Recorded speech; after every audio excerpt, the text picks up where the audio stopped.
Guys, അങ്ങനെ ഒരുപാട് നാൾക്ക് ശേഷമാണ് ഞാനൊരു ലോങ് വീഡിയോ ആയിട്ട് വരുന്നത്. ഇതിൽ കാണുമ്പോൾ തന്നെ നിങ്ങൾക്ക് മനസ്സിലായി കാണുമല്ലോ ഇന്ന് എന്ത് വീഡിയോ ആണ് ഞാൻ ചെയ്യുന്നത്. ഒരു അടിപൊളി ബാക്ക് ടു സ്കൂൾ ക്രാഫ്റ്റ് തന്നെ ചെയ്യാം. സ്കൂളൊക്കെ തുറന്നു ഓൾറെഡി, എന്നാലും ഇത് നമുക്കൊരു ബിഫോർ സ്കൂൾ പ്രിപ്പറേഷൻ ആയിട്ടുള്ള ക്രാഫ്റ്റ് ഒന്നും അല്ല. സ്കൂൾ തുടങ്ങിയ ശേഷവും എന്തെങ്കിലും നിങ്ങളുടെ സ്റ്റഡീസിനൊക്കെ ഹെൽപ്ഫുൾ ആയിട്ടുള്ള സ്റ്റഡി ട്രാക്കറും ടു ഡു ലിസ്റ്റും അങ്ങനത്തെ കുഞ്ഞു കുഞ്ഞു കുറച്ച് ക്രാഫ്റ്റ്സ്. ആദ്യം നമുക്ക് ഈ ബുക്കിന്റെ ലുക്ക് ഒന്ന് മാറ്റാം. എനിക്കില്ലേ പഠിക്കുന്ന സമയത്ത് ബുക്കൊന്നും ഒരു ലുക്കില്ലെങ്കിൽ പിന്നെ ആ ദിവസം എനിക്ക് പഠിക്കാനേ ഒരു മൂഡ് കാണില്ലായിരുന്നു. നിങ്ങൾക്കും അങ്ങനെയാണോ?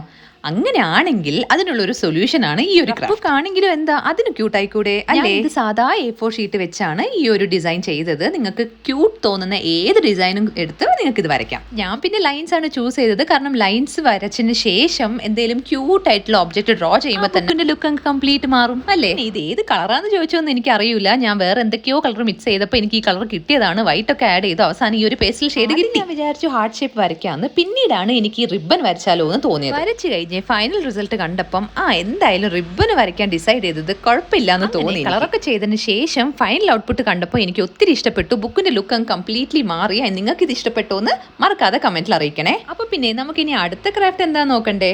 ഇത് പണ്ട് പിൻട്രസ്റ്റിൽ ട്രെൻഡിങ് ആയിട്ടുള്ള ഒരു ക്രാഫ്റ്റ് ആയിരുന്നു പാണ്ടയുടെ ബുക്ക്. പിൻട്രസ്റ്റിലെ ക്യൂട്ട് പാണ്ട എന്ന് സെർച്ച് ചെയ്താൽ ഒരുപാട് ഓപ്ഷൻസ് കിട്ടും. അതിലേതെങ്കിലും നിങ്ങൾക്ക് ചൂസ് ചെയ്യാം. ഇനി പാണ്ടാസ് വേണ്ട, വേറെ എന്തെങ്കിലും ക്യൂട്ട് ആയിട്ടുള്ള വരയ്ക്കണമെന്നുണ്ടെങ്കിൽ അതും ഓക്കെ. വരച്ചതിന് ശേഷം നമ്മളത് ഒട്ടിച്ച് നമ്മൾ ആ റിംഗ് പോലത്തെ ഒരു സംഭവം ഉണ്ടാക്കിയിട്ടാണ് ബുക്കിൽ വെക്കുന്നത്. സോ അത് ഉണ്ടാക്കാൻ വേണ്ടി ഞാനൊരു തീർന്ന ഇൻസുലേഷൻ ടേപ്പിയുടെ കവർ വെച്ചാണ് ഇങ്ങനെ വരയ്ക്കുന്നത്. ആ ഡ്രോയിങ്ങിന്റെ മേലെ ഞാൻ ക്ലിയർ ടേപ്പ് ഒട്ടിച്ചില്ല, അത് ഓപ്ഷനിലാണ്. ഞാനിത് നോർമൽ A4 ഷീറ്റിൽ ചെയ്തത് കൊണ്ടാണ്, ആ ഒരു ഡ്യൂറബിലിറ്റിക്ക് വേണ്ടിയാണ് ഞാൻ അങ്ങനെ ചെയ്തത്. റിംഗ് ചെയ്യുമ്പോൾ A4 ഷീറ്റ് യൂസ് ചെയ്യേണ്ട. നിങ്ങൾ എന്തെങ്കിലും തിക്ക് ആയിട്ടുള്ള ഒരു ഷീറ്റോ അല്ലെങ്കിൽ കാർഡ്ബോർഡ് ഷീറ്റോ വെച്ച് അങ്ങനെ ചെയ്താലായിരിക്കും നമുക്കത് ബുക്കിൽ ഇങ്ങനെ വെക്കാൻ പറ്റുന്നത്. അപ്പൊ ബുക്ക് മാർക്കിന്റെ കാര്യം അത്രേ ഉള്ളൂ. സിമ്പിൾ അല്ലേ ഇത് ചെയ്യാനായി? കാണാൻ നല്ല ക്യൂട്ട് ആയിട്ടില്ലേ? ഇത് എങ്ങനെയാ ബുക്കിൽ വെക്കേണ്ടത് നിങ്ങൾക്ക് ഓൾറെഡി അറിയായിരിക്കും. എന്നാലും ഞാൻ ഇത് അറിയാത്തവർക്ക് വേണ്ടി ഇത് കാണിച്ചു തരാം. പിന്നെ ഇതിന്റെ റിംഗ് ഇല്ലേ, നമുക്ക് വേണമെങ്കിൽ നോർമൽ ഷീറ്റിൽ ചെയ്യാം. ബട്ട് ബുക്കിൽ ഇങ്ങനെ വെക്കുമ്പം അത് ഇരിക്കില്ല, അത് പെട്ടെന്ന് തന്നെ ചീത്തയായി പോകും. അതുകൊണ്ടാണ് ഞാൻ കാർഡ്ബോർഡ് ഷീറ്റിലോ അല്ലെങ്കിൽ തിക്കായിട്ടുള്ള എന്തെങ്കിലും ഷീറ്റിലോ ചെയ്താൽ കൊള്ളായിരിക്കും എന്ന് പറഞ്ഞത്. അങ്ങനെ നമുക്കൊരു കിടിലം ബുക്ക് മാർക്കും കിട്ടി. സെറ്റ് അല്ലേ? ഇനി ഞാൻ അടുത്ത് ചെയ്യാൻ പോകുന്ന ക്രാഫ്റ്റിലെ ഭയങ്കര സിമ്പിൾ ആണ്. നമുക്കൊരു സൂപ്പർ ആയിട്ടുള്ള ഒരു പെൻസിൽ ടോപ്പർ ചെയ്യാം. അതിന് ഞാൻ വേറെ ഒന്നും യൂസ് ചെയ്യുന്നില്ല. വെറും A4 ഷീറ്റും പിന്നെ കുറച്ച് കളേഴ്സ് മാത്രമാണ് യൂസ് ചെയ്യുന്നത്. ഞാൻ ടോപ്പർ ചെയ്യാൻ വേണ്ടി ഇവിടെ മിഫിയാണ് ചൂസ് ചെയ്തത്. നിങ്ങൾക്ക് ഏതാണോ ഇഷ്ടം, ഏത് കാർട്ടൂൺ ആണോ ഇഷ്ടം അത് ചൂസ് ചെയ്യാം. ഒരു പേപ്പർ എടുത്ത് ആ പെൻസിലിന്റെ സൈസിൽ റോൾ ചെയ്തിട്ട് ഒരു പടം വരച്ച് അപ്പുറത്തിപ്പുറത്ത് ഒട്ടിച്ച് വെച്ചാൽ നമ്മുടെ പെൻസിൽ ടോപ്പർ റെഡി. പിന്നെ നമ്മളെല്ലാം A4 ഷീറ്റിലാണല്ലോ ചെയ്യുന്നത്. അതുകൊണ്ട് അത് കുറച്ചൊന്ന് ഡ്യൂറബിൾ ആയിരിക്കണമെങ്കിൽ അതിന്റെ മേലെ ക്ലിയർ ടേപ്പ് ഒന്ന് ഒട്ടിച്ച് ചെയ്താൽ കുറച്ചും കൂടി നല്ലതായിരിക്കും.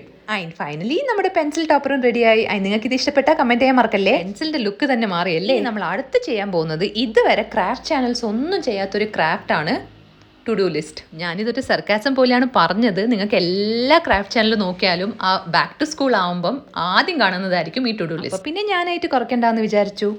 പിന്നെ ഇത് എങ്ങനെ ചെയ്യണമെന്ന് പ്രത്യേകിച്ച് പറയേണ്ട കാര്യമില്ലല്ലോ. ഒരു പേപ്പർ എടുക്കുക, പിന്നെ നിങ്ങൾക്ക് ഇഷ്ടമുള്ള സൈസിൽ അത് ചൂസ് ചെയ്ത് കട്ട് ചെയ്തിട്ട് എല്ലാം കൂടി ഒരുമിച്ച് വെച്ച് അതിൻ്റെ മേളിൽ ടോപ്പിൽ ഫെവിക്കോൾ വെച്ച് ഒട്ടിക്കുക. നിങ്ങൾക്ക് ഇഷ്ടമുള്ള ഏത് ക്യൂട്ട് തീം ആണെങ്കിലും അതിൽ വരച്ചു കൊടുക്കാം. പിന്നെ നമ്മൾ ഫെവിക്കോൾ ഒട്ടിച്ചതിന് ശേഷമില്ലേ കുറച്ച് സമയം അത് ഉണങ്ങാൻ വെക്കണം, എന്നാലേ അത് സെക്യൂർ ആയിട്ട് ഇരിക്കുള്ളൂ. അങ്ങനെ നമ്മൾ ടു ഡു ലിസ്റ്റിന്റെ പേപ്പേഴ്സ് ഒക്കെ ചെയ്ത് കഴിഞ്ഞു. ഇനി അത് വെക്കാൻ വേണ്ടി ക്യൂട്ടായിട്ട് എന്തെങ്കിലും ചെയ്യണ്ടേ? അതിനുവേണ്ടി നിങ്ങളുടെ പേപ്പറിനെക്കാളും കുറച്ചധികം സൈസിൽ കാർഡ്ബോർഡ് എടുത്തിട്ട് അതിൻ്റെ മേലെ A4 ഷീറ്റ് വെച്ച് കവർ ചെയ്യാം. ഇതില്ലേ നിങ്ങൾക്ക് ഇഷ്ടപ്പെട്ട എന്ത് തീം വേണമെങ്കിലും വരച്ചു കൊടുക്കും. അപ്പം നമുക്ക് സൂപ്പറായിട്ട് ഈ ടു ഡു ലിസ്റ്റ് അവിടെ വെച്ച് കൊടുക്കാം. ഞാനിവിടെ ഗ്രിഡ് ലൈൻസിൽ ഹാർട്ടാണ് വരച്ചു കൊടുക്കുന്നത്. നേരത്തെ ബുക്കിൽ ഹാർട്ട് വരയ്ക്കേണ്ട റിബൺ വരയ്ക്കാമെന്ന് വിചാരിച്ചില്ല. അപ്പം ആ വിഷമം ഇവിടെ തീർക്കാമെന്ന് വിചാരിച്ചു. എന്താണെന്നറിയില്ല, ഇന്ന് റെഡ് കളർ കാണാൻ ഒരു പ്രത്യേക ഭംഗി. അങ്ങനെ ഞാൻ ഒരുപാട് ഹാർട്ട്സ് വരച്ചു കൊടുത്തു. അവിടെ ഇവിടെ ഒക്കെ ആയി വരച്ചു. എന്നിട്ട് അറ്റ് ലാസ്റ്റ് ടോപ്പിൽ ടു ഡു ലിസ്റ്റ് എന്ന് എഴുതി. ആഫ്റ്റർ ദാറ്റ് ഞാൻ നേരത്തെ നമ്മൾ ചെയ്ത് വെച്ചില്ലേ ആ കുറേ പേപ്പേഴ്സ്, അതിൻ്റെ ബാക്കിൽ ഫെവിക്കോൾ വെച്ച് ഈ ഒരു കാർഡ്ബോർഡിൻ്റെ മേലെ ഞാനത് ഒട്ടിച്ചു കൊടുത്തു. ഒട്ടിച്ചു കൊടുത്തപ്പം എനിക്ക് നല്ല ക്യൂട്ടായി തോന്നി. ബിക്കോസ് ആ റെഡ് കളർ ഹാർട്ട്, അതായത് ബാക്ക് നമ്മൾ അതും ഡാർക്ക് കളർ ഒന്നും യൂസ് ചെയ്തില്ലല്ലോ, ഹാർട്ട് മാത്രമല്ലേ ഡാർക്ക് ആയിട്ട് നമ്മൾ ചെയ്തത്. അപ്പം അതിൽ കാണാൻ തന്നെ നല്ല ഭംഗിയായി തോന്നി എനിക്ക്. അതൊന്ന് കുറച്ചും കൂടി ക്യൂട്ടാക്കാൻ വേണ്ടി ഞാൻ സ്റ്റിക്കർ ഒട്ടിച്ചു കൊടുത്തു. അപ്പോൾ എന്തായാലും എനിക്ക് ഒത്തിരി ഇഷ്ടപ്പെട്ടു. നിങ്ങൾ ഇത് ഉറപ്പായും ട്രൈ ചെയ്യണേ. It's so cute right? അപ്പോൾ ഇന്നത്തെ വീഡിയോയിൽ ഞാനിപ്പം ചെയ്ത സ്കൂൾ സപ്ലൈസ് ഒക്കെ ഇല്ലേ, അതിലൊക്കെ വെച്ച് നോക്കുമ്പോൾ എനിക്ക് ഏറ്റവും ഫേവറേറ്റ് ആണ് ഈ ടു ഡു ലിസ്റ്റ്. ഭയങ്കര ക്യൂട്ടായി തോന്നി എനിക്ക്. ഗസ്സസ് നമ്മൾ അടുത്ത് എന്ത് ചെയ്യാൻ പോകുന്നതെന്ന് എന്തെങ്കിലും ഗസ് ഉണ്ടോ നിങ്ങൾക്ക്? നമ്മൾ എന്താ ചെയ്യാൻ പോകുന്നത് നിങ്ങൾക്ക് just if you want to guess just put it in the comment section. Okay, ഇനി നമ്മൾ അടുത്ത് ചെയ്യാൻ പോകുന്നത് മെമോ പാഡ്. വെറുതെ ഒരു മെമോ പാഡ് അല്ല, നമ്മളിത് റീയൂസബിൾ മെമോ പാഡ് ആണ് ചെയ്യുന്നത്. അതിന് വേണ്ടി എഗെയിൻ ഞാനൊരു കാർഡ്ബോർഡ് ഷീറ്റ് എടുത്തു. എന്നിട്ട് അതിൻ്റെ മേലെ ഞാൻ A4 ഷീറ്റ് ഒട്ടിച്ചു കൊടുത്തു. നിങ്ങൾക്ക് ഇഷ്ടമുള്ള സൈസിൽ കാർഡ്ബോർഡ് ഷീറ്റ് എടുക്കാം, എന്നിട്ട് A4 ഷീറ്റ് ഒട്ടിച്ചു കൊടുക്കാം. ഞാനിവിടെ ചൂസ് ചെയ്തത് ഒരു സിമ്പിൾ ആയിട്ടുള്ള ഒരു തീമാണ്. ഒരു ഡയലോഗ് ബോക്സ് വരച്ചു, എന്നിട്ട് അതിൽ ജസ്റ്റ് മെമോ പാഡ് എന്ന് എഴുതി. പിന്നെ ഇത്രമാത്രം കാണുമ്പോൾ എനിക്കത് ഭയങ്കര ബോറായിട്ട് തോന്നി. അതുകൊണ്ട് അത് കുറച്ച് കളർഫുൾ ആക്കാൻ വേണ്ടി ഞാൻ മഞ്ഞ കളർ വട്ടം വരച്ചു കൊടുത്തു. ഞാൻ അതിനെ ഇമോജി ആക്കാനാണ് വിചാരിക്കുന്നത്. പിന്നെ അവിടെ ഇവിടെ കുറച്ച് സ്റ്റാർസും വരച്ചു കൊടുത്തു. പിന്നെ കുറച്ച് സ്റ്റിക്കേഴ്സും ഒട്ടിച്ചു. പിന്നെ ഞാൻ നേരത്തെ ഡയലോഗ് ബോക്സ് വരയ്ക്കാൻ യൂസ് ചെയ്തത് പെയിൻ്റാണ്. പെയിൻറ്റ് വെച്ച് വരച്ചത് കൊണ്ട് അവിടെ ഇവിടെ ഒക്കെ കട്ടായി അത്. സോ അതൊന്ന് കവറപ്പ് ചെയ്യാൻ വേണ്ടി ജെൽ പെൻ ഉപയോഗിച്ച് അതിൻ്റെ മേലെ ഒന്നുകൂടെ ട്രേസ് ചെയ്തു. ട്രേസ് ചെയ്ത് കാണുമ്പോൾ എനിക്ക് ഓക്കെ, ഫൈനൽ റിസൾട്ട് ഇത് മതി എന്ന് തോന്നി. പിന്നെ ഈ യെല്ലോ ഡോട്ടിൽ ഞാൻ ജെൽ പെൻ ഉപയോഗിച്ച് ഐസൊക്കെ വരയ്ക്കുമ്പോൾ നല്ല രസമുണ്ടായി കാണാൻ വേണ്ടി. ഈ മെമോ പാഡ് റീയൂസ് ചെയ്യാൻ വേണ്ടി ജസ്റ്റ് ഒരു ക്ലിയർ ടേപ്പ് എടുത്തിട്ട് അതിൻ്റെ മേലെ നൈസായിട്ട് ഒട്ടിക്കുക. ഒട്ടിക്കുമ്പം you have to be careful, അതായത് ബബിൾസോ അങ്ങനെ ഒന്നുമില്ലാതെ നീറ്റായിട്ട് തന്നെ ഒട്ടിക്കാൻ ശ്രദ്ധിക്കുക.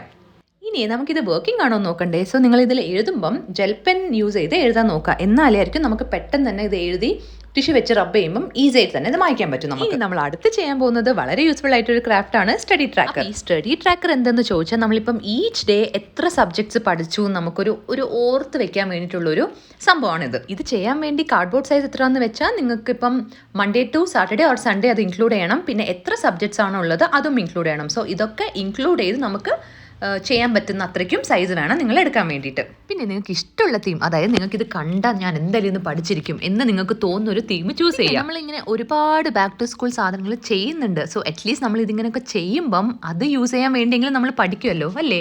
പിന്നില്ലേ എൻ്റെ വീഡിയോ സ്ഥിരമായി കാണുന്നവർക്കാണെങ്കിൽ അറിയാം ഞാൻ കുറേ ക്രാഫ്റ്റ്സ് ചെയ്തത് ആക്രിലിക് മാർക്കർ യൂസ് ചെയ്തിട്ടാണ്. അതിന് മുന്നേ ഞാൻ പെയിൻ്റൊക്കെ യൂസ് ചെയ്തിട്ടുണ്ട്. ബട്ട് ഈ ഇടയ്ക്ക് ഞാൻ ചെയ്ത ക്രാഫ്റ്റ്സ് ഒക്കെ ഞാൻ ആക്രിലിക് മാർക്കർ വെച്ചാണ് ചെയ്തത്. ബട്ട് എനിക്കിന്ന് പെയിൻറ്റ് യൂസ് ചെയ്തപ്പോഴാണ് ആ മെയിൻ ഡിഫറൻസ് എനിക്ക് മനസ്സിലായത്. കാരണം എത്ര പറഞ്ഞാലും ആക്രിലിക് മാർക്കർ വെച്ച് ചെയ്യുമ്പോഴും പെയിൻറ്റ് വെച്ച് ചെയ്യുമ്പോഴും ഔട്ട്പുട്ട് നമുക്ക് കുറച്ചും കൂടി ക്ലിയർ ആൻഡ് ഫിനിഷിംഗ് ആയി തോന്നുന്നത് പെയിൻറ്റ് വെച്ച് ചെയ്യുമ്പോൾ തന്നെയാണ്.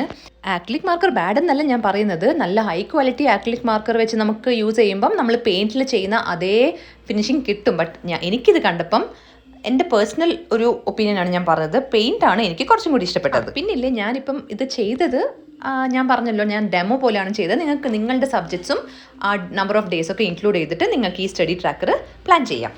സോ എല്ലാം വരച്ചതിന് ശേഷം ഇത് റീയൂസ് ചെയ്യാൻ വേണ്ടി നേരത്തെ നമ്മൾ ചെയ്ത പോലെ തന്നെ ക്ലിയർ ടേപ്പ് ഒട്ടിക്കുക. സോ ക്ലിയർ ടേപ്പ് ഒട്ടിക്കുമ്പോൾ ബി കെയർഫുൾ, ബബിളൊന്നും വരാത്ത രീതിക്ക് നല്ല പോലെ ഒട്ടിച്ചു കൊടുക്കുക. എഗെയിൻ ഇതിലും നിങ്ങൾ എഴുതുമ്പം ജെൽ പെൻ വെച്ച് തന്നെ എഴുതാൻ ട്രൈ ചെയ്യുക. ആൻഡ് ബിക്കോസ് അത് നമുക്ക് റബ്ബ് ചെയ്യുമ്പം ടിഷ്യൂ വെച്ച് റബ്ബ് ചെയ്യുമ്പം ഈസി ആയിരിക്കും റബ്ബ് ചെയ്യാൻ വേണ്ടിയിട്ട്. ഇതിൽ നിങ്ങളിപ്പം മൺഡേ എത്ര സബ്ജക്ട്സ് ആണ് പഠിച്ചത് ഓക്കെ അത്രയും നിങ്ങൾക്ക് അത് എഴുതിയിട്ട് ഇങ്ങനെ മാർക്ക് ചെയ്യാം. So that's how you use this study tracker.